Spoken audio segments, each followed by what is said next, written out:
नमस्कार, मी स्नेहा. आपण पाहताय साम संजीवनी या आरोग्य विशेष कार्यक्रमात तुम्हा सगळ्यांचं स्वागत. अंधत्व, मेंदूचे आजार आणि त्यावर आयुर्वेदिक उपचार या विषयावर आज आपण चर्चा करतोय आणि त्यासाठी आपल्या स्टुडिओत आपल्या सोबत आहेत डॉक्टर परमात्मा आत्माराम ठाकरे. सर, तुमचं खूप खूप स्वागत सामच्या स्टुडिओमध्ये.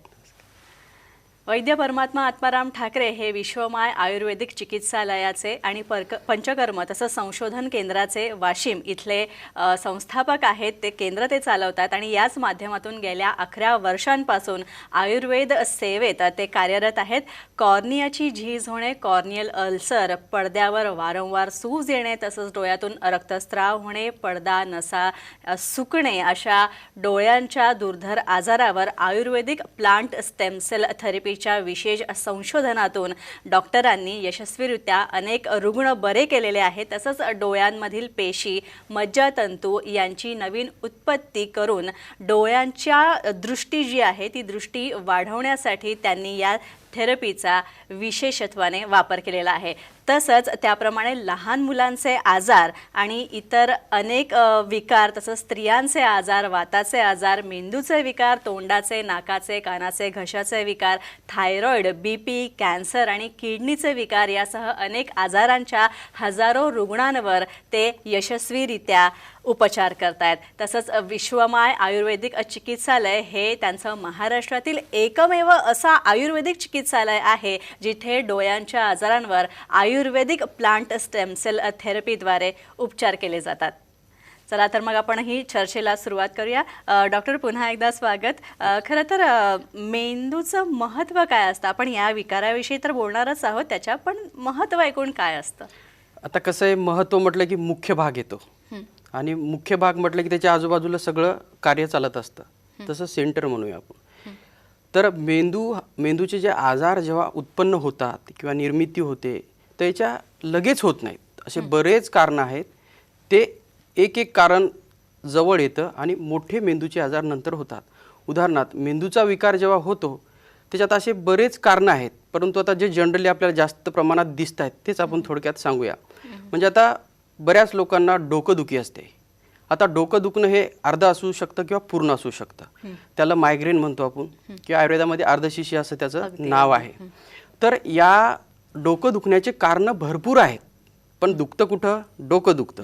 तर कारणं मग फॉर एक्झाम्पल, जर ॲसिडिटी होऊन जर डोकं दुखत असेल तर, पोट साफ न होता जर न झाल्यामुळे डोकं दुखत असेल तर, स्त्रियां जर असतील तर पाळी व्यवस्थित साफ न गेल्यामुळे डोक्याचे प्रश्न येऊ शकतात, केसाची समस्या होऊ शकते. असे आजाराचे बरेच कारणं आहेत, बरेच म्हणजे भरपूर. तर त्याच्यात महत्त्वाचे कारण आपल्याला आज बघायचे आहेत. आणि मेंदूचा जो संबंध आहे ते डोळ्याशी आहे हे फार लोकांना माहीत नसतं. आणि आयुर्वेदामध्ये मेंदूचाही खूप प्रगल्भाने विचार केलेला आहे आणि डोळ्याचा ही खूप मुळात जाऊन विचार केलेला आहे. 100 असे आजार डोळ्याचे वर्णन केलेले आहेत. आणि हा मुद्दा, जो विषय घेण्याचा मागचा एकच उद्देश, की प्रेक्षकांना जसा डोळा महत्त्वाचा आहे तसा मेंदूसुद्धा महत्त्वाचा आहे. आणि मेंदूचं कार्य आणि डोळ्याचं कार्य हे काय आहे ते आता मी तुम्हाला सांगणार आहे. उदाहरणार्थ, डोळ्याचे 3 भाग केले जातात. एक बाह्यचा जो कॉर्निया असतो, काळबुबुळ असतं, मी नेहमीच सांगतो. मधला जो आहे तो जेली असते, त्याच्या पाठीमागे एक रेटिना असतो, त्याला पडदा म्हणतो. पडद्याच्या मागे एक ऑप्टिक नर्व्स असते. ती नर्व्स जी आहे ती डायरेक्ट मेंदूला अटॅच असते. कुठं असते? मेंदूला. आणि जी आपण दृष्टी बघत असतो किंवा आपलं जे दिनचर्या चालू राहते ती इमेज ती पडद्यावर पडते. पडद्यावर पडल्याच्या नंतर ती इमेज ऑप्टिक नर्व्समधून मेंदूपर्यंत घेऊन जाते.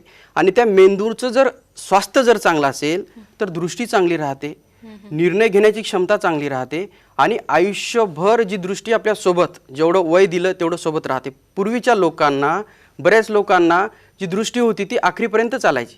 परंतु आता कसं झालेलं आहे, दृष्टी ही वय 50 आहे आणि 25 वर्षात दृष्टी गेली. याचं मागचं कारण कोण शोधणार? या कारणाचा विचार उहापोह आयुर्वेदात पूर्ण केलेला आहे. आता मेंदूचे आजार जे आहेत हे जर जास्त प्रमाणात झाले, आता ते कोणते कोणते ते बघूया. फॉर एक्झाम्पल, याच्यात 3 विभागणी करायला पाहिजेत. एक तर लहान मुलं, एक तर मध्यम वय आणि एक म्हातारपणचं वय, आणि काही शारीरिकमध्ये झालेल्या विकृती. आता पहिला आपण अनुवंशिकतेचा विचार करूया किंवा लहान मुलांचा विचार करूया.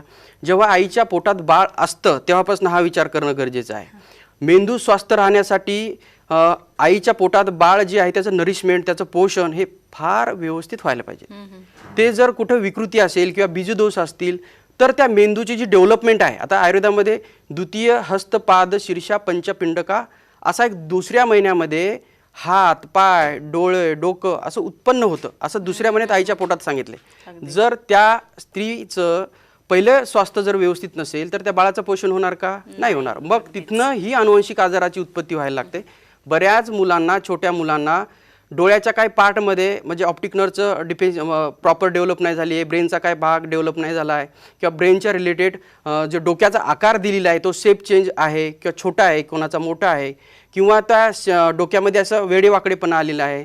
तर हे डोक्याचा आकार केव्हा निर्माण होतो? जेव्हा आईच्या पोटाच्या बाहेर बाळ आल्याच्या नंतर. पण याचे कारण पोटात असताना आहेत. मग मेंदू जर स्वस्थ नसेल तर त्या मुलाच्या डोळ्यावर निश्चित याचा वाईट परिणाम येतो. आणि नंतर मग दृष्टी, जेव्हा ते बाळ झाल्याच्या नंतर त्याला दृष्टी ही 1-2 वर्ष 3 वर्ष समजतच नाही. मग ती नेमका समस्या कुठे आहे? आयुर्वेदाचं म्हणणं एकच आहे की मुळात जाऊन तुम्ही समस्याचा शोधा आणि त्याच्यावर उपचार करा. हा झाला बाल मुलाचा. याच्यात डिलिव्हरीचा एक पार्ट आहे. आता 9 महिने 9 दिवस व्हायला पाहिजेत, परंतु बऱ्याच अशा लहान मुलामध्ये समस्या आहेत की ते 7व्या-8व्या महिन्यामध्येच बाळ होतात, प्रीमॅच्युअर बेबी. तर प्रीमॅच्युअर बेबीचं कारण काय आहे हे शोधणं गरजेचं आहे. त्या स्त्रियाचं गर्भाशय प्रॉपर नाही आहे का? बाळाचं डेव्हलपमेंट का नाही झालं? बाळाच्या डोक्याच्या आजूबाजूला नाळ होती का? किंवा बाळाचं पोषण होण्यासाठी जी आईची जी कॉर्ड असतो, जे नाभीपासून कनेक्ट असतं, तिचं पोषण करत असतं, अम्बिलिकल कॉर्ड म्हणतो, त्याच्यामध्ये डिफेक्ट होता का? हे सर्व शोधणं गरजेचं आहे.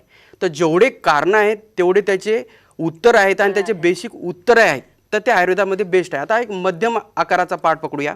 मध्यम म्हणजे मधातल्या एक साधारण 15-16 ते 40 वर्षापर्यंत. मोस्टली यावेळेस माणसाचं स्ट्रगल असतं, आयुष्य धावपळीचं असतं, त्यावेळेस ॲक्सिडेंट पार्ट राहतो. अगदी.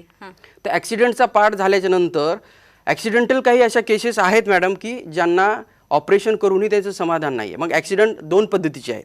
एक 2 व्हीलर जाताना डोळ्याला काही मार लागणं, इजा होणे, किंवा मग 4 व्हीलरसारखे मेजर अटॅक ॲक्सिडेंट झाले तर मेंदूला पण इजा झाली आणि डोळ्यांना पण इजा झाली.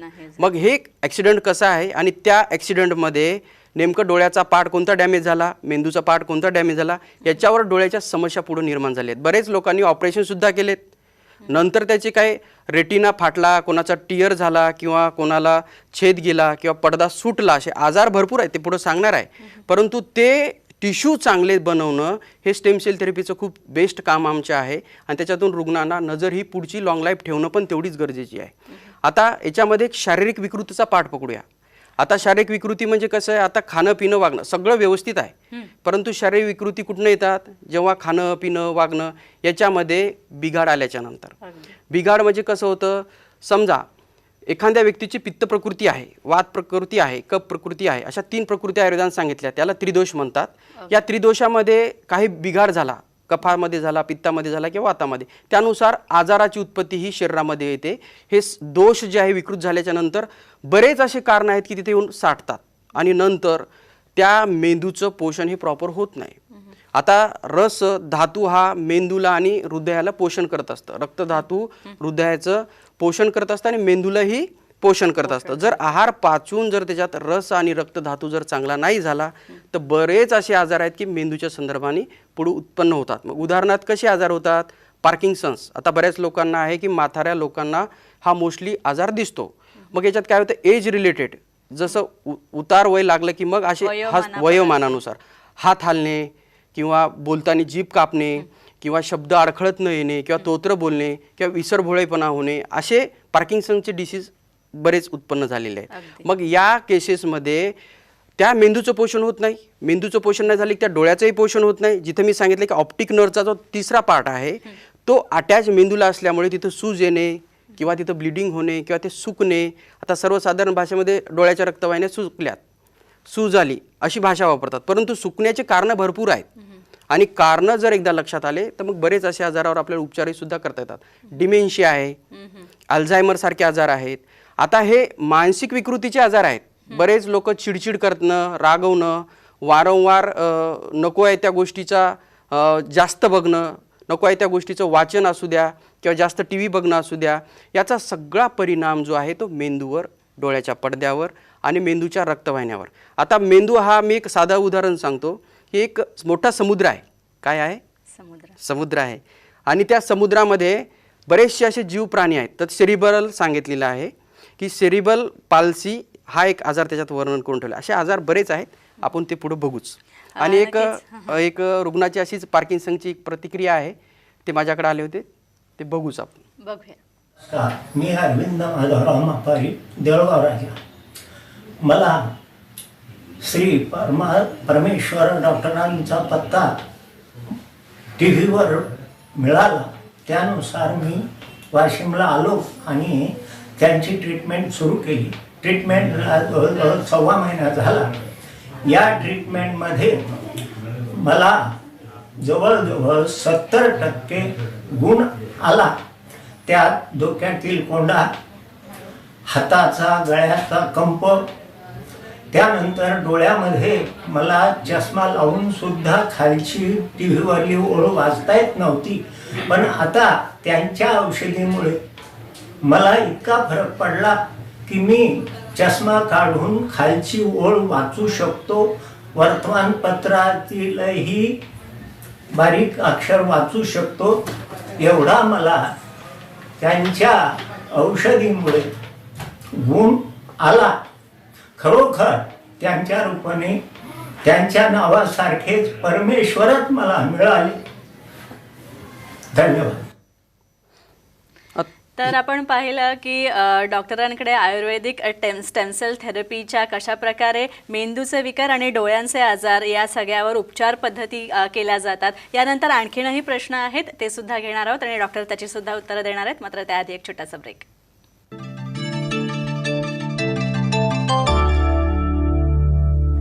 ब्रेकनंतर आपलं स्वागत. आपण पाहत आहे साम संजीवनी, मेंदूचे आजार आणि त्याच्याशी संबंधित डोळ्याचे आजार यावर आपण चर्चा करतोय. आणि आपल्याबरोबर आहेत डॉक्टर परमात्मा आत्माराम ठाकरे.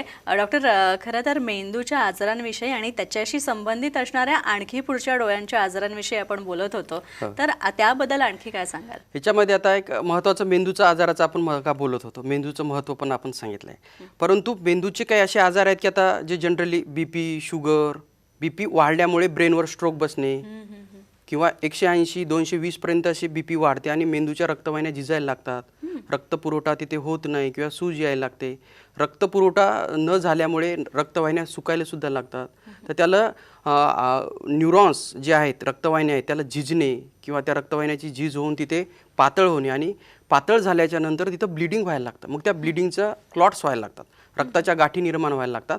आणि रक्ताच्या गाठी जर निर्माण झाल्याच्यानंतर त्या मेंदूचा अवयव हा तो निकामी व्हायला लागतो. मग त्यामुळे पॅरालिसिस हा एक पार्ट सांगितलेला आहे, आजार सांगितलेला आहे. त्याला अर्धांगवायू आणि पूर्णवायू. म्हणजे काय होतं, एकच पार्ट जो आहे तो शरीराचा लुळा पडतो किंवा तोंडाचा जो भाग आहे तो अर्धा भाग हा लुळा पडतो. त्या रुग्णाचे लक्षणं जे आहे ते एक तोत्र बोलणं असतं, अडखळत बोलणं असतं किंवा पाणी पिता येत नाही किंवा जेवण करता येत नाही. हा आजार मेंदूत उत्पन्न होतो, पण लक्षणं कुठे मिळाली? तिथे. त्याच्यामुळे डोळ्याच्या आजूबाजूचे जे स्नायू आहेत, रक्तवाहिन्या आहेत, याच्यामध्ये मेंदूचं स्वास्थ्य बिघडल्यामुळे नंतर त्या डोळ्याचं स्वास्थ्यही बिघडायला लागतं. हे या मेंदूच्या आजाराचं मुख्य वैशिष्ट्य आहे. आणि अशीच एक पुढे प्रतिक्रिया दिलेली आहे त्या रुग्णाची, आपण ती पुढे बघूया. नक्कीच. माझं नाव प्रल्हाद भोयर, राहणार सारसी, तालुका मंगरुळपीर, जिल्हा वाशिम.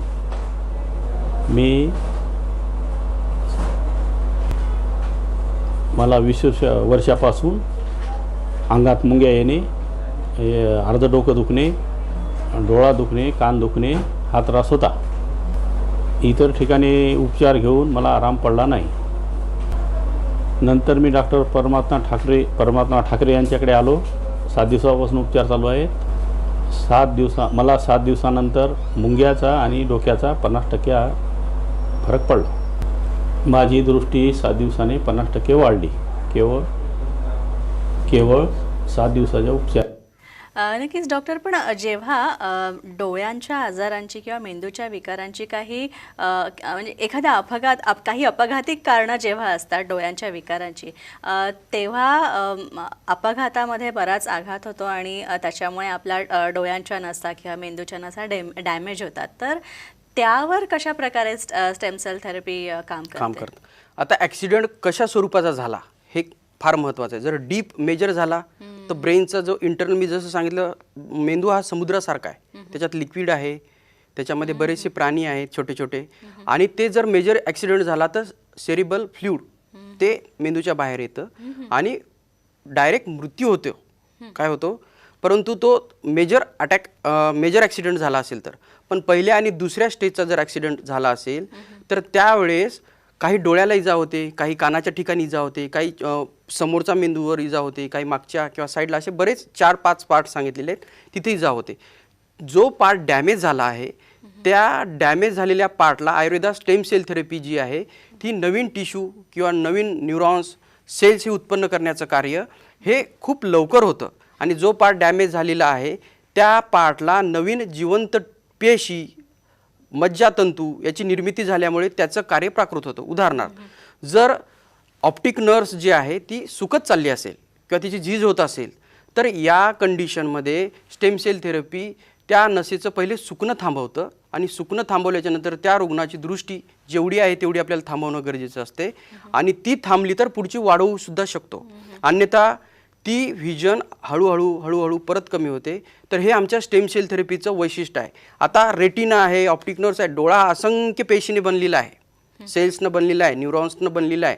तर याचं पोषण होणं, याची भूक जी आहे ती रक्ताच्या माध्यमातून शमवल्या जाते. तर रक्त चांगल्या क्वालिटीचं असणं गरजेचं आहे, आणि मेंदूचं पोषणही अन्नातून चांगल्या दर्जाचं होणं गरजेचं आहे. आणि आणखी एक गोष्ट अशी की मेंदूच्या आजारांमुळे जे अंधत्व येतं सर, तर आयुर्वेदिक उपचारांनी त्याच्यात हळूहळू सुधारणा तर होतेच, मात्र उपचारांती पूर्णपणे बरं सुद्धा होतं का? होतं ना. आता याच्यात कसं आहे, आजार मी नेहमी रुग्णाला सांगतो, रुग्ण आपल्या कोणत्या स्टेजमध्ये आपल्याकडे येतो किंवा डॉक्टरकडे जातो ते फार महत्त्वाचं आहे. बरं, सगळेच रुग्ण होतात असं नाही. जर आजार तुमचा 3ऱ्या आणि 4थ्या आणि 5व्या स्टेजला जर असेल आणि त्या शरीरामध्ये वय 70-80 पर्यंत झालं असेल. आता जी पहिली आपली प्रतिक्रिया होती त्या बाबाचं 85 वर्ष वय आहे. किती वर्ष आहे? 85 वर्ष. त्यांचं आवाज बघा, त्यांचं शरीराचं बल बघा, आणि त्यांची दिलेली औषधाची जी रिस्पॉन्सिबिलिटी आहे की रिस्पॉन्स करणं हे शरीरावर खूप इम्पॉर्टंट आहे. जर औषधं दिली आणि शरीराने रिस्पॉन्सच नाही केला तर रिझल्ट येणार नाहीत. परंतु जिथे शरीराचं बल चांगलं आहे, आत्मविश्वास चांगला आहे, मन चांगलं आहे, अशा रुग्णाला आजारातून बाहेर निघण्यासाठी सगळ्यात महत्त्व किंवा लवकर कमी वेळ लागतो. मग इथे मनाची शक्ती आणि शरीराचं बल हे महत्त्वाचं आहे, आणि आजाराची स्टेज कोणती आहे. आता बरेच रुग्ण काय होतात, रेटिना पूर्ण फाटला आणि सर म्हणतात आमची दृष्टी वापस येईल का? स्पष्ट सांगतो, येणार नाही. परंतु जेवढी आहे तेवढी टिकवणं पण महत्त्वाचं आहे. नसा सुकत चालल्यात आणि आमची दृष्टी वापस आणून द्या, येणार नाही. जेवढी आहे तेवढी वाचवा, आणि वाचवल्याच्या नंतर मग पुढे तिचं जेवढं केवढं वाढवणं होईल, शरीर कसं रिस्पॉन्स करेल त्याच्यावर ह्या सगळ्या जरतरच्या गोष्टी आहेत. आणि स्टेम सेल थेरपीचं वैशिष्ट्यच असं आहे की सेल्स नवीन तयार करण्याची क्षमता त्याच्यामध्ये आहे. आणि आम्ही असे बरेच रुग्ण आहेत की त्यांच्यावर आम्ही हे उपचार केलेत, आणि त्याच्यामधून आम्ही खूप समाधानी आहोत की जे रुग्णाचं आम्ही दृष्टी सेव्ह करू शकलो. आणि आणखी एक सर असं की आता आयुर्वेदिक स्टेम सेल थेरपी किंवा प्लांट स्टेम सेल थेरपी हे आजकाल याकडे लोक वळत आहेत. सुरुवातीला तेवढा आपण म्हणूया की त्याबाबत जागरूकता नव्हती, कारण लोकांना या गोष्टी माहीतच नव्हत्या. पण आता तुमच्या माध्यमातून या गोष्टी माहीत होत आहेत, आणि रुग्णांचा रिस्पॉन्स जो आहे तो सुद्धा खूप चांगला आहे. तर त्याबद्दल काय सांगा? आता कसं आहे, स्टेम सेल थेरपी हा वर्ड इंग्लिश आहे, पण आयुर्वेदात 5000 वर्षापूर्वी वर्णन करून ठेवला आहे. सेल्स हा एक महत्त्वाचा पार्ट आहे, आणि स्टेम म्हणजे वनस्पतीचे रूट्स आहेत, लिव्ज आहेत, त्याची साल आहे, पानं आहेत, फुलं आहेत, असं नेचर आहे. त्याचे सेल्स कलेक्ट करणं. आता तो सोरस, कल्क, क्वाथ, हिम, फांड अशा 5 पंचविध कशा कल्पना आहेत. त्याच्यामधली रस ही कल्पना म्हणजे स्टेम सेल थेरपी. रस म्हणजे काय? प्रत्येक वनस्पतीचे रस काढणे, त्याचे सेल कलेक्ट करणे, आणि ज्या आजारावर तिथे म्हणजे जे आजार आहेत त्यानुरूप त्याचं डायग्नोसिस करणे. आता समजा उदाहरणार्थ पित्त प्रकृती आहे. पित्त प्रकृतीचे रुग्णामध्ये जर कॉर्नियामध्ये जर चेंजेस होत असतील, कॉर्निया म्हणजे काळबुबुळ. आता बरेच असे कॉर्नियाचे आजार आहेत ते कॉर्नियल अल्सर, जसं पोटामध्ये कसे अल्सर असतात, पोटामध्ये तोंडामध्ये कसे जखमा होतात, तसे काळ्या बुबुळावर आतमध्ये जखमा व्हायला लागतात. जर ते आम्लपित्तामुळे होत असतील, पोट साफ न होत असेल, होत नसेल, आणि शरीरात उष्णता वाढत असेल, हे जर मेजर कारणं असतील किंवा ताप आले असेल आणि तो मेंदूत मुरली असेल किंवा स्पायनल कॉर्डमध्ये मुरलेली असेल, त्याचा परिणाम स्वरूप म्हणून कॉर्नियामध्ये जखमा व्हायला लागतात. तर मग अशा रुग्णाला इथे शीत औषधाची चिकित्सा करणं गरजेची आहे. उदाहरणार्थ चंदनासारखी चंदनाचे जे सेल्स आहेत ते कलेक्ट करायचे आणि ते डोळ्यामध्ये सोडायचे, किंवा दुर्वा आहेत त्यांचे सेल कनेक्ट करायचे आणि ते डोळ्यात सोडायचे. म्हणजे अल्सरेशन हे फॉर्म झालेले तत्क्षणी 24 तासात ते 48 तासामध्ये 50% पेक्षा कमी होतं. एवढं फास्ट काम या सेल्स आहे. आणि तेच जर पोटातनं औषध दिले तर ते औषध जाण्यासाठी, शरीराला पचवण्यासाठी वेळ द्यावा लागतो आणि उशीर लागतो. पण स्टेम सेल थेरपीचं काम हे फास्ट होतं, हे याच्यातून निदर्शन आहे. आता एक हा पार्ट झाला. दुसरा एक चष्म्याचा प्रश्न आहे. तर लहान मुलामध्ये बरेच चष्म्याचे नंबर असतात. आता याच्यामध्ये कसं असतं, लहान मुलाचा सर्वांगीण विकास हा फार महत्त्वाचा आहे. तर जो याच्यामध्ये बौद्धिक विकास, शारीरिक विकास ह्या दोन गोष्टी करणं गरजेचं आहे. आता बौद्धिक विकास जो आहे तो एक 13 वर्षापर्यंत आहे आणि शारीरिक विकास हा 13 वर्षाच्या नंतरचा पार्ट येतो. बौद्धिक विकासामध्ये जर त्या मुलाला लहानपणापासून सर्दी, खोकला, ताप अशा सतत गोष्टी राहत असतील तर मग त्याचा परिणाम स्वरूप म्हणून डोळ्याचा पडदा, रक्तवाहिन्या, चष्म्याचा नंबर वाढणे अशा समस्या निर्माण होतात. परंतु या समस्याकडे फारसं कोणी बघत नाही. आता माझ्याकडे अशा काही 2-4 केसेस आलेल्या आहेत या आता महिन्यामध्ये. मुलाचं वय 5 आणि 7 वर्षाच्या मध्ये, मुलगा 2-2, 4-4 दिवस संडासला जात नाही, मलप्रवृत्ती होत नाही. या प्रश्नाकडे कोणीच नाही. त्याला आजार कोणता? आता बघा, हे एकच लक्षण आहे आणि त्याच्यामध्ये 4 आजार आहेत. एकाला तिरळेपणा आलाय, एकाला नंबर वाढतोय, एकाचा मायनस नंबर आहे, आणि दुसरी गोष्ट एकाची जी डोळ्याची दृष्टी आहे ती जवळची किंवा लांबची बिघाड आहे. तर हे असे एका लक्षणाचे 4 रुग्ण आहेत. तर लक्षणं फार महत्त्वाचे आहेत. आजार शरीरात कोणता झालाय आणि त्यानुसार मग पुढची चिकित्सा ही आयुर्वेदात सोपी केलेली आहे. मुळात डॉक्टर आणखी एक असं सांगावं वाटतं की तुम्हाला लक्षणं जाणवल्यावर आपण निग्लेक्ट करता कामा नये, दुर्लक्ष करता कामा नये. तेच म्हणायचं की लक्षणं दिसले असतील तर लगेच रुग्णांनी संपर्क करणे. कोणत्याही आयुर्वेदिक तज्ज्ञाला तुम्ही दाखवा, प्रकृती कोणती आहे, माझं वय कोणतं आहे, माझा शरीरातला त्रिदोषपैकी वात पित्त कोणता बिघडला, माझं साधी जर ॲसिडिटी असेल तर ॲसिडिटी का होते या प्रश्नाचं होतं, पोट का साफ होत नाहीये, मेंदूवर एवढा का म्हणजे छोट्या छोट्या गोष्टीचा ताण का येतो, लगेच व्हायब्रेट झाल्यासारखं होतं, एखाद्या वेळेस कधी चक्कर यायला लागते, साधं चक्कर असतात. एक साधं उदाहरण, आपण जेव्हा चालत असतो तेव्हा चालताना म्हाताऱ्या लोकांना चालताना दम लागणे, छाती भरून येणे, तोल जाणे हे साधे लक्षण असतात. परंतु याचं रूपांतर मेंदूच्या आजारामध्ये होतं. साधं दम लागणं हे मेंदूच्या आजाराचं लक्षण असू शकतं आणि म्हातारपणी हे लक्षण मोस्टली लोकांना दिसतं. तर दम लागणे हे लक्षण मेंदूचं आहे की हृदयाचं हे तपासून त्याच्यावर उपचार करणं गरजेचं आहे. नक्कीच डॉक्टर, तुम्ही आज इथे आलात आणि इतकी सुंदर चर्चा झाली. मेंदूचे आजार आणि डोळ्यांचे आजार आणि त्यावर आयुर्वेदिक प्लांट स्टेम सेल थेरपी कशा प्रकारे उपयुक्त आहे हे याबद्दल खूप छान मार्गदर्शन तुमच्याकडनं लाभलं. त्याबद्दल खूप खूप आभार. नमस्कार. यानंतर इथेच थांबतोय. पुन्हा भेटूया नवीन तज्ज्ञांसह आणि नवीन विषयांसह. तोपर्यंत नमस्कार.